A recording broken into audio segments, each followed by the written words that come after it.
નડિયાદની અંદર એક સ્નેક્સ ફેક્ટરીની અંદર કાર્યવાહી કરવામાં આવી છે. ફૂડ વિભાગે કાર્યવાહી કરી છે. Lakshmi snacks private limited company ઉપર ફૂડ વિભાગની કાર્યવાહી. રિયલ કંપનીની પ્રોડક્ટનો નમૂનો મિસ બ્રાન્ડ આવતા કાર્યવાહી કરવામાં આવી. આણંદ ફૂડ વિભાગે આ કંપનીને 1.10 લાખનો દંડ ફટકાર્યો છે. લક્ષ્મી સ્નેક્સ રિયલ કંપનીની વિવિધ પ્રોડક્ટનું ઉત્પાદન કરે છે, ત્યારે અહીં ફૂડ વિભાગે આ કાર્યવાહી કરી છે. આણંદ ફૂડ વિભાગે કંપનીને 1.10 લાખનો દંડ ફટકાર્યો છે.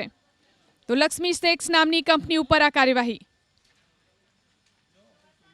એમાં ગાયત્રી કિરાણા સ્ટોર્સ ખાતેથી કરમસદ ખાતેથી ફૂડ સેફ્ટી ઓફિસરે રિયલ બાઇટ્સ જીરા સોલ્ટી રસ્કનો નમૂનો લીધેલો, જે લેબલિંગ બરોબર ન હોવાને કારણે મિસબ્રાન્ડેડ જાહેર થયેલ, જેથી એજ્યુડિકેટિંગ ઓફિસર સમક્ષ રિટેલર તથા ઉત્પાદક પેઢી તથા ઉત્પાદક પેઢીના નોમિની સામે એજ્યુડિકેટિંગની અરજી દાખલ કરવામાં આવેલ.